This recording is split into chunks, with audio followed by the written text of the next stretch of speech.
Bienvenue à tous dans ce nouvel épisode du Kiritsu Podcast. On se retrouve aujourd'hui pour une petite FAQ. On est en Alsace, c'est le week-end du Hero de Mythe et du coup on vous a mis à disposition une boîte à questions.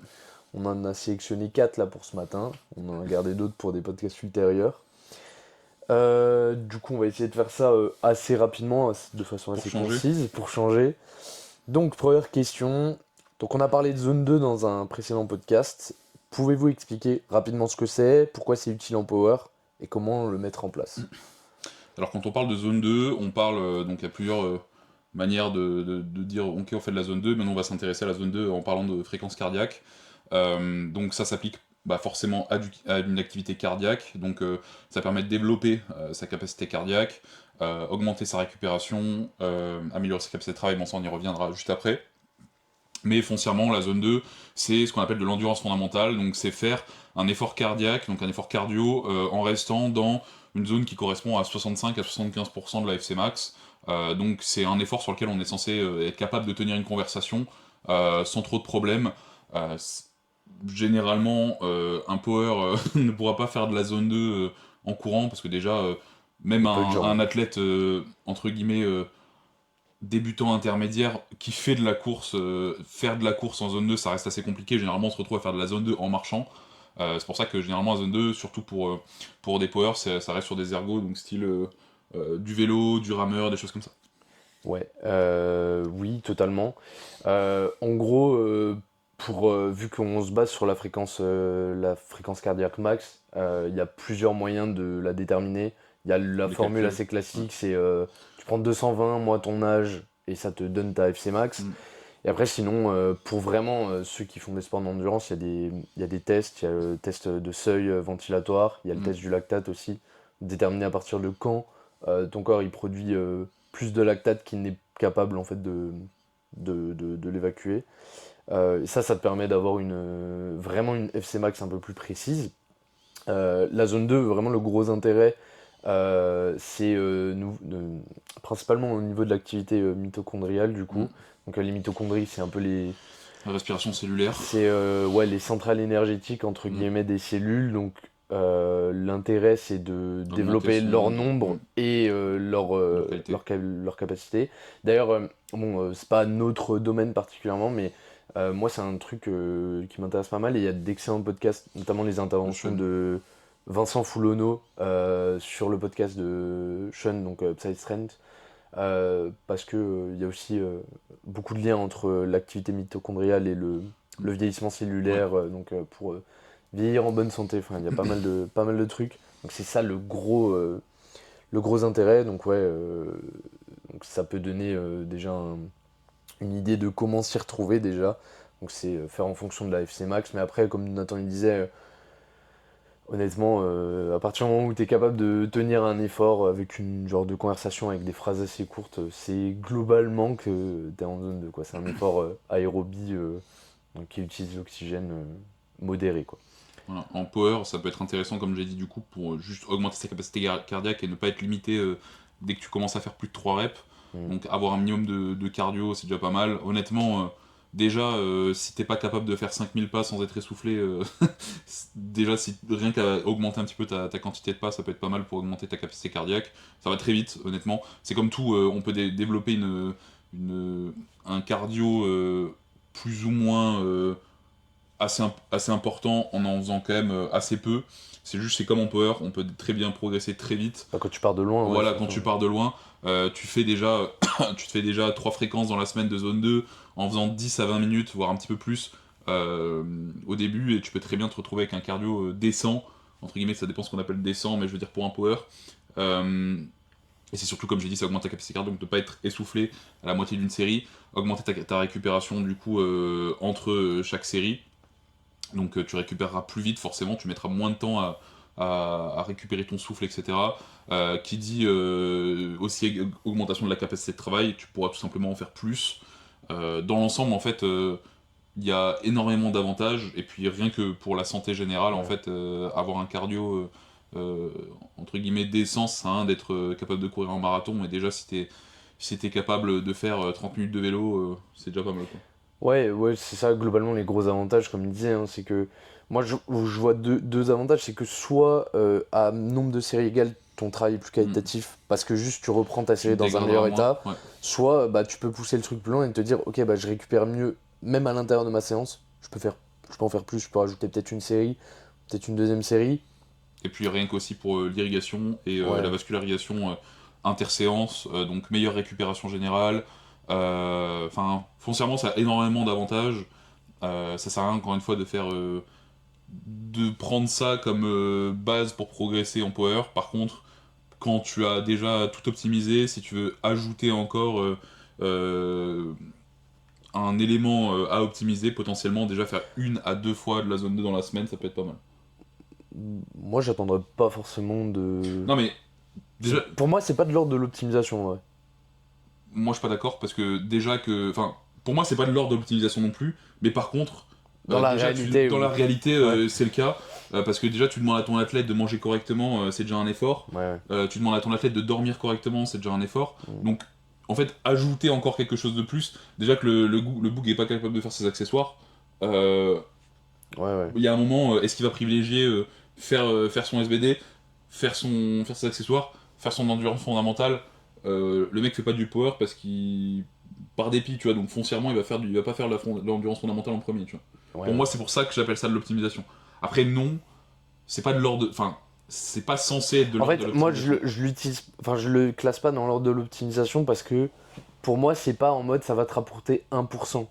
Non. Pour moi, vraiment, ça peut faire pour moi, une grosse différence quand même, pas énorme peut-être, mais D'autant plus pour les grosses c'est KT. pas en mode Hmm. tu vas prendre grâce à ça 1 kilo peut-être de plus sur ton total, sur ton année, quoi. C'est un peu Ouais, plus, ça peut vraiment apporter beaucoup plus. Entre les séances aussi, le gros avantage, c'est que ça développe vachement la capacité à repasser rapidement en termes de récupération sur le système sympathique. parasympathique. Ouais, donc ça aussi, du coup, plus rapidement, entre guillemets, tu peux vraiment pleinement te reposer, quoi. Hmm. Puis même, du coup, t'élimines beaucoup plus vite les déchets. Il y a aussi l'intérêt, vu que la FA c'est un sport où t'as beaucoup de raideur, beaucoup de douleur, bah t'as juste cet aspect de bouger, t'as l'irrigation, la production de liquide synovial parce que juste t'es en Ouais. activité quoi, donc ça limite aussi ta sédentarité dans un sens, donc ouais c'est assez intéressant. Et après bah comment le mettre en place, y aller en fait petit Sur à tes petit, séances les plus courtes, le caler à la fin de la séance par exemple, potentiellement ouais. si tu n'en fais jamais, déjà 10 minutes par-ci, 10 minutes par-là, t'en fais 2 fois dans la semaine sur tes séances où t'as moins de choses à faire, c'est déjà mieux que rien. T'essayes d'incrémenter potentiellement 2 à 3 minutes en plus chaque semaine. Tu te retrouveras peut-être au bout de 10 semaines avec 30 minutes d'endurance fondamentale sur 2 jours dans la semaine. Après, tu répartis tes fréquences et comment FA, je veux dire, tu peux te rajouter, j'en sais rien, un petit peu d'endurance fondamentale en plus sur une fréquence, tu répartis du coup ça par rapport à ce que tu faisais. Enfin, il y a moins besoin, je pense, de se prendre la tête pour faire ça. Euh, Bah, surtout que l'avantage de la zone 2 c'est c'est que ça crée peu de fatigue. ouais, c'est pas gratuit non plus. Si tu Surtout fais quand tu 10 commences à heures, en faire. Ça a beaucoup moins d'impact sur le système nerveux central que du HIIT ou vraiment des choses à plus hmm, grosse intensité, mais c'est quand même pas gratuit. Mais c'est pas 2 fois 30 minutes de vélo dans ta semaine normalement qui vont te foutre en l'air, quoi. Au contraire. d'autant plus que c'est quelque chose qui est énormément utilisé aussi dans les sports d'endurance quand tu as un énorme volume d'entraînement à devoir Calais, ouais. encaisser. Bah, 50% du volume d'entraînement qui se mange, c'est de l'endurance fondamentale, simplement parce que c'est ce qui a le meilleur ratio fatigue-gain Bénéfice, ouais. derrière, voilà, Ouais. efficience. Bon, eux, c'est pas 30 minutes qu'ils font, c'est 15 heures d'endurance fondamentale dans la semaine, voire plus. Donc c'est pas non plus la même chose, c'est pas non plus le même degré. Ouais, à ce niveau-là, c'est plus gratuit, mais je veux Voilà. dire. Ouais. Donc je pense qu'on a fait le tour de la question. C'était quoi le reste de la question? Bah, c'était c'est quoi, pourquoi et comment. Donc, globalement, Ok, donc on a déjà tout on répondu. y a Après, on déjà. n'est pas des professionnels, comme on dit, on vous renvoie sur des podcasts comme le Move More avec Rémi Rivet, l'Upside Trends avec Sean. Ouais, les podcasts de Vincent Foulonneau. Voilà. Il y a eu Prochaine un question podcast avec Flo aussi sur justement l'endurance fondamentale qui était assez intéressant. avec Sean. Ouais, Ouais. donc voilà. Prochaine question, donc là c'est plus axé FA, du coup c'est comment arrêter de tirer avec le dos rond au deadlift. Mais ton dos droit, je sais pas, c'est normal. Bah pour moi, faut déterminer Le dos rond, est-ce qu'est-ce que que c'est? ouais mais Bon, on en a déjà assez ouais parlé, on en a en déjà vrai. beaucoup parlé mais c'est plutôt est-ce que tu pars déjà Dos en rond. canne à pêche ou est-ce que tu n'arrives pas à maintenir ta position et tu finis en canne à pêche. Pour moi c'est déjà Est-ce que les c'est réponses seront pas les mêmes en est-ce fonction, que tu c'est vois. voulu ou contraint, quoi? Concrètement, c'est ce qu'il faut comprendre. Si ton corps te contraint à te mettre dans cette position quand tu mets en tension ta barre et quand tu commences à décoller, là, il y a un problème, et ça veut dire que bah, affaissement égale potentiel risque. Par contre, tu auras moins de risques en commençant un peu plus dans cette position, dans une position un petit peu plus ronde, parce que au moins tu resteras gainé directement, et tu seras gainé dans cette position-là. Alors généralement, si tu t'affaisses, pardon, bah, c'est foncièrement qu'il n'y a pas de gainage, très peu de gainage qui s'applique. Ouais, je pense que un bon moyen de le déterminer si... Bon, je pense que déjà, quand tu pars en canne à pêche, déjà, bah, c'est juste prends un coach et apprends le mouvement correctement. Mm. Après, si tu as l'impression de partir dans une position qui est relativement neutre et que tu finis en canne à pêche, c'est aussi... Il y a deux solutions. C'est soit la position que tu vas adopter au départ, elle est trop extrême dans le neutre, et généralement, c'est même plus du neutre, et du coup, c'est de l'antéversion, c'est l'extrême inverse, donc Mm. c'est pas mieux. Soit c'est du coup t'as pas la capacité de maintenir un dos neutre, et à ce moment-là faut voir du côté de travailler Position, ses mouvements de hanche. position de hanche, est-ce que bah, on parle d'un soulevé de terre, donc position de hanche, est-ce que même si tes hanches sont très hautes, est-ce que tes épaules sont pas trop en arrière de la barre? Est-ce que tu es suffisamment proche de la barre ou pas? Est-ce que tu as beaucoup de flexion de genoux, peu de flexion de genoux? Est-ce que tu démarres pas justement trop antéversé? Ouais. Est-ce que ton bracing est efficient? Est-ce que tu devrais pas directement commencer bien plus rond? Euh, Il y a tellement de Il y a réponses, tellement de réponses, et mais encore une fois, c'est très dépendant de la personne. Foncièrement, tirer de rond, c'est pas une mauvaise chose.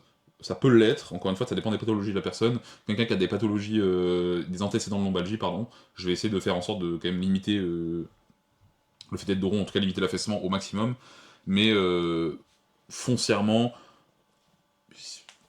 et encore que hein, ça dépend en fait de la personne. Je veux dire, encore une fois, si la personne est déjà. Si la personne a tendance à être extrêmement lordosée au quotidien, elle aura une position qu'on appelle neutre qui sera beaucoup plus antéversée qu'une personne qui sera dans un cas inverse. Forcément. Parce que son bassin, enfin en tout cas sa colonne, sera neutre, mais en étant plus lordosée tout simplement, déjà, de base. Donc ce sera une personne aussi, généralement les personnes lordosées, j'ai l'impression que c'est aussi des personnes qui ont beaucoup de mal elle tolère beaucoup moins bien. voilà, qui tolèrent beaucoup moins. Euh, à l'inverse, quelqu'un qui est déjà rond, bah, il aura tendance à potentiellement être de base un petit peu plus rond au niveau du dos. Il y a encore aussi le fait de est-ce que tu es réellement rond ou est-ce que, bon ça c'est pour des athlètes qui sont très très avancés, mais ou est-ce que juste t'as pas des lombaires qui font 26 mètres cubes et qui sont énormes. T'as des athlètes qui ont des lombaires tellement hypertrophiés que t'as l'impression que ça donne un dos rond, mais ça c'est quand même assez C'est pas la rare. majorité, ouais. Voilà. Bon test aussi, c'est juste de voir le Demandez. différentiel, enfin les ratios de force entre ton comp et des mouvements de hanche, tu vois. Si t'arrives pas à faire du RDL avec 50% du max de ton deadlift, c'est un bon indicateur que potentiellement t'as juste une position qui est trop optimisée, mais que foncièrement t'es pas fort, tu vois. Si tu fais une extension lombaire qui a 20 kilos, tes lombaires ils crient à l'aide, c'est pareil quoi. Ouais, ouais, ouais. Donc, Pareil, un donc, Jefferson curl, je veux dire, si t'as un max à 200 haltères et que t'es pas capable de faire un Jefferson curl, bon, encore une fois, c'est plus délicat, mais à 50 kilos, avec de après, la progressivité, encore une fois, faut voir comment tu fais ton Jefferson curl aussi, parce que voilà. quand ton Jefferson curl c'est une flexion de colonne, mais après une extension de hanche, tu peux vite charger Ouais, très lourd, tu vois. Mais ouais, faut voir. J'aurais tendance à dire que la majorité du temps, check les le, bases, ouais, déjà. ça vient déjà juste probablement de ta position de départ. Et après, si ta position de départ est clean et juste tu défixes, c'est probablement que tu as des déficits au niveau musculaire sur ta chaîne poste. Et encore une fois, ça dépend. Est-ce que tu as réellement le dos rond? Mm.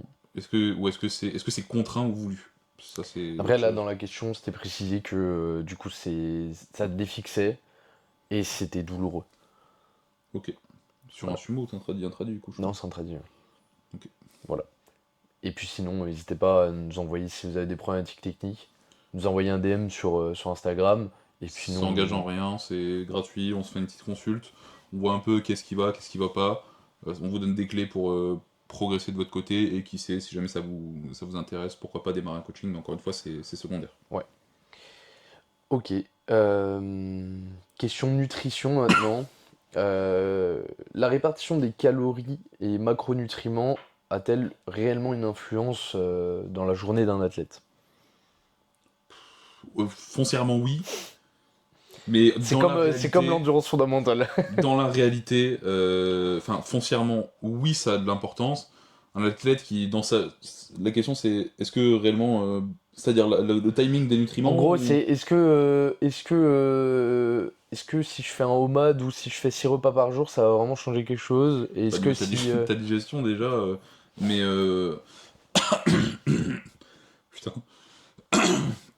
Au niveau de ta digestion déjà, au niveau de ton... Si tu vas à la salle totalement à jeun ou sous full lipides post-buffet à volonté, forcément ça va mal se passer. Euh, oui, ça va changer quelque chose. Après déjà, réussir à faire en sorte que ton athlète, euh, déjà, ait son apport calorique, Ouais. et son apport en prot, son apport en lipides. Derrière, tu lui dis, ok, bah, le mec qui sort du travail, il va prendre sa collation, il fait en sorte que sa collation ce soit des glucides qui digèrent bien et qui se retrouvent pas ballonnés à la salle. Déjà, t'as fait ton taf. Ouais, bah en fait ça me fait penser un petit peu au webinaire du coup qu'on a fait Qu'on l'autre a fait, soir ouais. avec nos athlètes. C'est donc on a repris un peu la pyramide de Helms de la nutrition et du coup on a discuté un petit peu de tous ces points. C'est qu'en fait tu te rends compte en tant que coach, par exemple, t'es là, tu veux prévoir un water cut ou un gut cut, etc. Tu demandes ne serait-ce que le total calorique de ton athlète en moyenne, il est même pas capable de te répondre. Donc va ensuite lui parler de sa répartition en calories déjà sur sa journée et même en allant plus loin, sa répartition en macro. En fait, le problème c'est que ça, c'est un truc qui est pareil pour moi, c'est pas de l'ordre de l'optimisation, c'est pas genre un petit pourcent, c'est ultra important. Mais le problème c'est que si on n'a pas de données sur lesquelles travailler et sur lesquelles en fait donner du coup des indications, c'est super compliqué. Et là le problème c'est que vraiment je veux dire, moi je peux pas aller cuisiner pour tous mes athlètes tous les jours, tu vois, donc je peux pas être responsable de ça. Ça c'est un truc, c'est complètement la responsabilité de l'athlète. Mais oui, c'est une grosse influence parce que c'est ce qui va influencer. Est-ce que tu vas avoir de l'énergie à disposition pendant ta séance? Ça va influencer bah, forcément ta digestion. Donc dans un sport où tu as une ceinture et tu viens faire du bracing constamment, bah, ça a une grosse influence. Est-ce que tu te sens à l'aise? Est-ce que tu te sens déjà bien? Est-ce que tu as tes repères? Et ensuite, est-ce que juste t'es pas gêné, t'es pas ballonné, t'as pas envie de gerber dès que tu fais ton bracing? Enfin, je veux dire, c'est un truc. C'est pas juste je vais être un peu plus en forme parce que Et après, juste envie de devenir balèze, je sais pas, c'est une alimentation correcte, et après, ouais. si Mais tu... après tu vois j'aurais tendance à te dire que c'est pas entre guillemets la répartition pour devenir balèze, elle a pas d'importance. Mais moi, je pense que ça parlait aussi de répartition macro, genre tu peux manger... Ouais, OK. Ah, moi je voyais la question en mode est-ce que la répartition genre en mode tu as le même total et les mêmes macros et comment tu les répartis dans ta journée, est-ce que ça a une influence? Pour moi, sur le fait de devenir balèze, ça aura pas d'influence parce qu'au Ouais, final, tu t'as vas ton consommer apport, ouais. autant, t'as ton apport. Par contre, sur la qualité de ta séance, et donc dans un certain sens aussi devenir plus balèze parce que si tes séances sont un peu plus qualitatives, mais pour moi, la répartition, elle aura surtout une influence sur euh, la qualité de ta Ouais, séance et ouais. donc in fine, à l'année, un mec qui n'a jamais de soucis de digestion à sa séance, qui est pas là en mode bon bah t'arrives, t'es en pleine digestion, en fait tu peux rien faire, ta séance elle est gâchée. Mm. Et ça c'est un peu compliqué à faire comprendre par moments aux athlètes, c'est que En fait, tu vois pas fort... Quand tu passes d'une... Quand t'as toujours eu ça, quand t'as toujours une mauvaise alimentation, c'est ça le problème. tu vois pas la différence. Par contre, quand tu vas passer sur une bonne alimentation, tu vas même pas forcément voir la différence. Par contre, quand tu vas passer d'une bonne alimentation à une mauvaise alimentation, là, tu vas voir la différence, en C'est fait. comme tu sais les compléments alimentaires. Ouais. Quand t'en prends, au bout d'un Quand... moment tu t'en rends plus compte, et quand t'arrêtes tu te dis ah putain, ou Putain... alors quand tu fais le rat, tu vois, quand tu prends pas la. Tu te dis Bon, ce mois-ci, Je prends du MyProtein. je vais pas prendre la whey NutriPure Code Kiritsu. Je vais aller, je vais aller prendre de la whey MyProot. Bah là, du coup, tu vois la diff. Alors que bah, ta whey, tu la consommais tout le temps de qualité, tu voyais plus la différence. Tu te disais, bon, bah, pourquoi je ferais pas le rat un petit peu? Mais non, non, tu vois la diff. Bah, la diète, c'est pareil.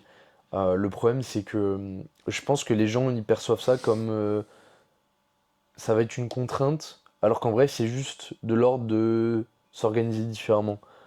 Et Et puis, globalement, s'organiser différemment, c'est 21 jours, hein. Atomic Habits, le bouquin que je recommande pour prendre de nouvelles habitudes, je veux dire, bon, c'est schématique, mais je veux dire, le plus dur, je l'ai c'est les jamais lu. premières. Le plus dur, c'est les premiers jours, je veux dire, mais à partir du moment où tu as reprogrammé tes habitudes, bah après, c'est pareil maintenant. Il y a plein de choses que tout le monde fait au quotidien. C'est pas une contrainte en fait, c'est juste une habitude. Et Ben, puis, à un moment, vous voulez vous proclamer athlète, ouais. faites en sorte d'être réellement des athlètes. Le pire, c'est que c'est même pas censé être quelque chose d'exceptionnel, c'est censé être normal de faire attention à sa diète, voir comment on organise les choses. Tu veux progresser, tu fais l'effort de prendre un coach, pour la plupart, je pense, qui nous Ouais. écoutent. Donc tu payes une certaine somme ton coach, mais vas-y, euh, Hassoul, j'ai la flemme de Ce qui est, faire attention, tu vois. ce qui est surtout très con, c'est quand tu prends. Tu vois, nous on propose un coaching par exemple où on essaye quand même de proposer autre chose que juste une prog et des retours de temps en temps, Mm. des retours techniques. Je trouve ça très con, tu vois, quand t'as un coach qui peut te proposer autre chose, de pas en bénéficier, tu vois. Mm. Genre, c'est bête. Ouais. Mais du coup, Je pense qu'on a fait le tour. ouais, bah ouais.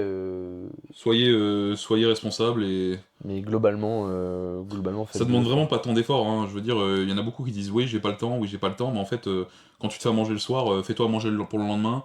Il y a un moment, en fait, préparer une collation, mettre deux compotes dans ton sac, un fruit, ça va pas changer la face du monde, quoi. Ouais, Ça ouais. va te prendre 3 minutes en plus dans la journée, quoi. C'est le coût. C'est un truc au niveau de l'adhérence. C'est le coût de mise en marche de l'habitude qui est plus compliqué. Enfin, là, j'en parle très mal, mais je sais plus qui en parle dans quel bouquin. Mais en fait, souvent, ce qui empêche les gens de faire le truc, c'est pas tant l'activité, le fait de le faire, Mm. c'est le fait de se mettre à le faire. Tu vois, c'est comme Aller à la salle. réviser ou aller à la salle. Mm. C'est en fait rarement quand t'es à la salle. Moi, ça m'est jamais arrivé d'être à la salle et de me dire, oh nique sa mère, j'ai pas envie. Moi aussi.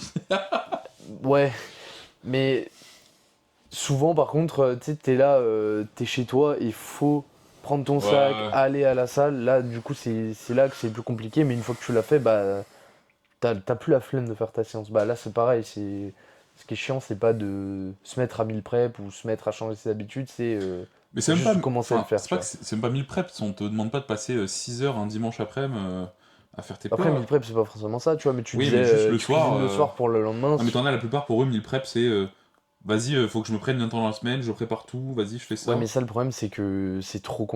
Justement, Trop contraignant. le coût Bah, certes, tu vas de. manger la même chose le midi et le soir, mais au moins.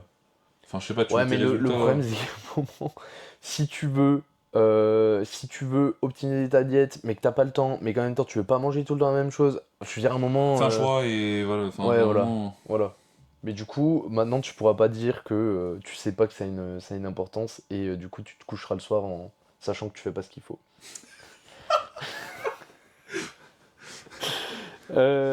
En plus, c'est même pas pour la personne qui a posé, Négativity, man. c'est même pas pour la personne qui a posé la question parce que en plus, C'est qui? c'est Nathan, Ah. donc il fait des efforts. Il mange du bœuf maturé tous les jours, quelle chance. Dernière question du coup, ça sera comment choisir l'intensité d'un exercice accessoire? Quel est C'est. l'intérêt de ton exercice déjà? Quelle Ouais, est la visée de ton exercice? après, moi j'ai l'habitude de mettre des exercices qui sont qui ont Ouais, plusieurs buts. objectif, oui. Donc généralement quand je vais mettre un exercice par exemple, c'est une connerie pour les pecs, je vais mettre un chest press ou un DC halter ou un DI, j'en sais rien. Le but ça va être de le faire de sorte à que tu aies bien plus d'avantages que juste prendre du muscle. Euh, Bon, certes, amplitude max, bon, pour travailler la mobilité, augmenter la résistance des tissus, devenir balèze, changer de pattern par rapport à ce que tu fais sur tes autres mouvements comp. Et moi, en tout cas pour la majorité des athlètes, je vais privilégier un RIR0, donc un RPE10, parce que déjà, la plupart, ils ont même pas l'expérience pour arriver à déterminer s'ils sont RPE moins 12, j'ai 25 reps en réserve, ou RPE, vas-y, je suis RPE 8. Donc si tu mets un RIR2, en fait, il y a de fortes chances que le mec soit RIR5, ce qui arrive tout le temps. Donc je préfère, en fait, et même quand je mets un RIR0, RPE10, les mecs arrivent à être RIR3-4, parce que les gens s'arrêtent à... Ça commence à faire mal, ça fait mal, au lieu de... Ok, un RPE10, c'est pas... d'accord, c'est dur. Un RPE10, c'est j'ai beau faire ce que je veux, la barre ne bouge plus, foncièrement. Enfin, en tout cas, j'arrive pas à finir la course de ma barre. C'est-à-dire, j'ai un DC alter, putain, c'est dur, hop, ok, bah non, en fait, t'essayes de pousser sur ton DC alter, t'as beau faire ce que tu veux, bah ça monte pas. C'est ça un RPE10 en fait. Bon, c'est plus un RPE11 du coup, mais je veux dire, Ouais. foncièrement, aller chercher l'échec, et quand t'es un athlète qui est plus avancé, parce que ça demande quand même pas mal d'expérience, une connaissance de l'exercice, etc. Donc je pense que honnêtement pour arriver à bien estimer un RPE sur un accessoire, surtout pour un power, il faut bien 2-3 ans, tu vois. Bon, j'exagère un petit peu, Si, en vrai. euh, mais donc déjà c'est pour ça que je privilégierais majoritairement euh, ce genre de choses, donc un RIR0. Quand je mets des exercices qui sont bien plus taxants, par exemple quand je mets une presse à cuisse sur un format de rep qui est très court, un hack squat, je privilégie un RIR2, RP8, en tout cas ça dépend de où il est situé dans la semaine. Euh, donc si le mec a 3 jours de repos derrière, bah, je peux lui mettre un RIR0, je m'en fiche. Euh, Ouais. Enfin, ça Après, dépend vraiment. les exos bas du corps, généralement, à part vraiment les extensions ou un leg curl où je peux aller un peu plus Hmm, RPE10, généralement les exos bas du corps, c'est des exos qui tout de suite sont beaucoup plus nerveusement en plus. taxants parce que quand tu fais un Ouais. polyarticulaire bas du corps, c'est hyper taxant. Donc ça, généralement, vu qu'un powerlifter, il y a déjà 2 tiers des mouvements, c'est ça. J'ai pas tendance à mettre RIR0. Mais après, haut du corps, franchement, je mets tout le temps RPE10. Après, ça Le dépend aussi. powerlifter est trop maigre du haut du corps de toute façon de base. Ça dépend aussi juste de l'intention de l'exercice, tu vois. Si, parce que là, on parle d'accessoires en mode mobilité, hypertrophie, mais Ouais, assez spécifique. si je te mets un gobelet squat 5-0-0 pour travailler, enfin pour renforcer telle chose, ou un Y2W, ou Si c'est pour une question de pattern, t'as pas besoin d'être RPE10, tu vois. voilà. Si c'est si c'est purement une rap, tu vois, par exemple, avant j'ai fait la proc de Clément. Pour ses épaules, tu vois, je lui mets tout le temps des exos de préhab. Mais le mec bourrine, tu vois, genre je lui mets un crossbench, le mec le fait aux haltères à 45, tu Comme vois. moi quoi. Oui, sauf que toi tu bench 190 et Clément il bench 140, tu vois. Et je lui ai dit, mais mon pote, en fait, je lui ai mis vraiment charge légère, plus, tu vois, vraiment pour lui dire, mais en fait, je te mets pas de RPE, c'est juste. Le but c'est juste de faire du mouvement quoi. Et de plus en plus, en fait, je me prends beaucoup moins la tête avec, apparemment, les RPE et Tu mets des charges. je mets juste des charges, genre OHP. Petite interlude Petite interlude, mais du coup, non, je disais, oui, OHP. l'OHP, le RDL, SLDL, tous les mouvements de hanche en tout genre, c'est des exos sur lesquels de plus en plus je cycle la progression comme sur un mouvement de comp, tu vois.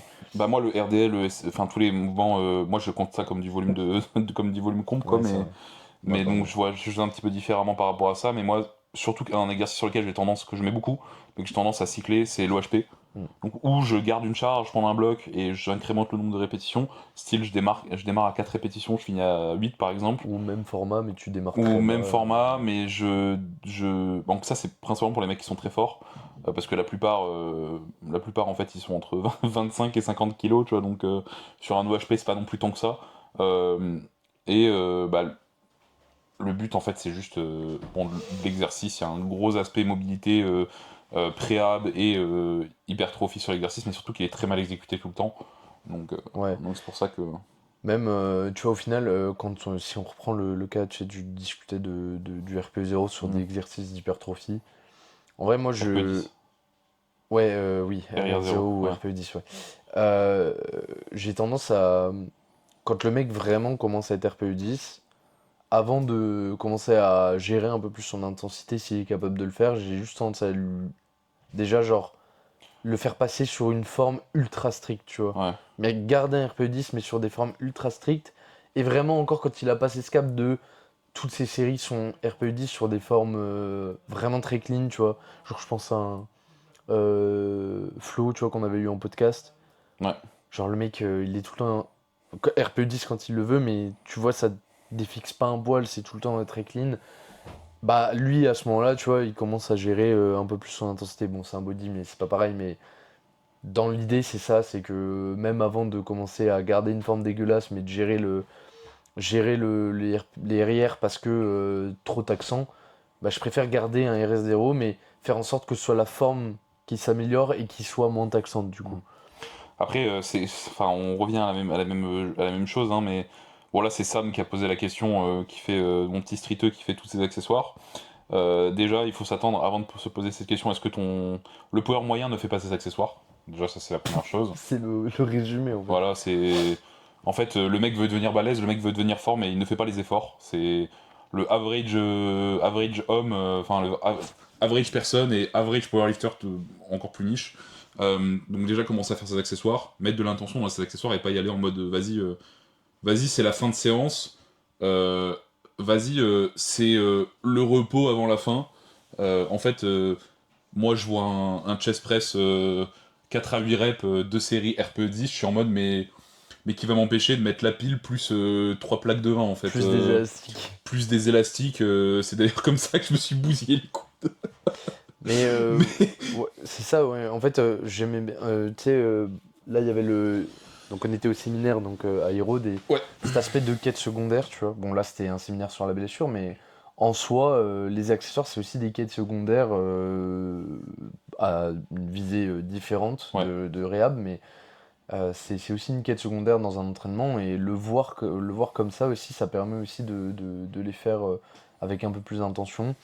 Mais pour terminer sur cette notion d'intensité, enfin de mon côté, un truc de plus en plus que j'explique à mes athlètes, c'est au final, ta fourchette et ton RPE, on s'en branle un peu. Ce qui compte surtout, c'est que t'es. J'ai de l'intention, Ce qui tu compte cherches surtout, la c'est que t'aies progressivité. la présence d'esprit de te dire bloc 1, je sais pas, je faisais mon tirage à 45 et je faisais tant de reps. Bloc 2, 55. Bloc 6 où j'en suis, tu Ouais. vois. Est-ce que je suis toujours à 50 kilos et juste, bon, je fais 4 reps de plus? Là, il y a un problème. En fait, à partir du moment où juste tu as l'intention de progresser, dans tous les cas, ça va se.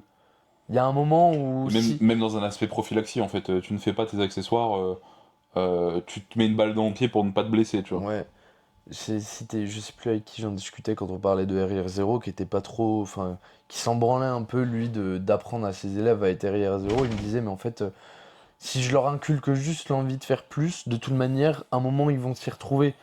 Il y en a peut-être qui, vu que c'est de nature à être très bourrin, au bout d'un mois, ils y seront. Il y en a, peut-être que ça mettra 4 5 mois avant qu'ils soient vraiment Ouais, mais le mec RPE10. incrémente. En fait, ce qui compte, au-delà de l'aspect intensité, et moi j'en ai déjà discuté avec des athlètes qui sont très débutants et qui progressent très vite Dans tous les et cas, qui ont il en peur de faut se faire plus, hein. mal, en fait, c'est que dans tous les cas, il y a de l'incrément. Donc, le mec va commencer à 10 kilos, il sera pas RIR0, il y aura un noté RIR0 sur sa prog, il sera pas RIR0. Mais je vois qu'en fait, chaque semaine, Il le augmente. mec augmente de 2 kilos, donc je suis en mode, t'es pas RIR0, mais foncièrement, c'est pas grave, tu vois, parce que tu cherches de la progressivité chaque semaine. Par contre, tu vas arriver au bout de 5 mois, nerveusement, t'auras fait ce qu'il y aura à faire, et ça va commencer à bloquer. Et si, à partir de ce moment-là, t'es en mode ah, ça commence à devenir dur, bon, la plupart ils vont dire quoi? Je change d'exercice, c'est ce qui se passe la plupart du temps. Alors que c'est à ce moment-là que tu commences réellement à progresser sur l'exercice, quoi.